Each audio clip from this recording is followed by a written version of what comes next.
Praise the lord. Hallelujah. Good morning. క్రీస్తునందు ప్రియులారా, ఉదయ కాలంలో మరొక నూతన వాగ్దానంతో మనము ఈరోజును ప్రారంభించుకుందాము.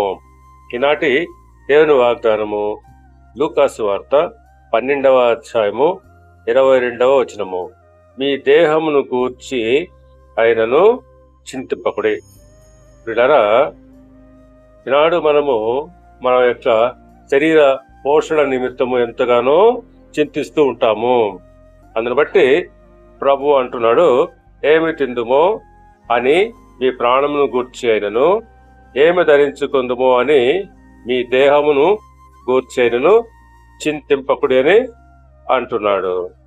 అవును, అని అంటున్నాడు, కాకుల సంగతి విచారించి చూడుడి, అవి విత్తవు పోయవు, వాటికి గరిసె లేదు, కొట్టు లేదు, ఆయనను దేవుడు వాటిని పోషించుచున్నాడు.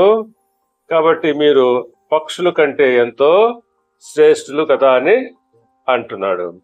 అవును, మనము చింతించటం వలన తన ఎత్తు 3 ఎక్కువ చేసుకునలేడు అని ఆయన అంటున్నాడు. కాబట్టి పిల్లరా, మనము దేని విషయంలో కూడా చింతించాల్సిన అవసరత లేదని ప్రభు సెలవిస్తున్నాడు. దేవుడు మిమ్మల్ని దీవించి ఆశీర్వదించి వర్ధిల్ల చేయనుగాక. ఆమేన్.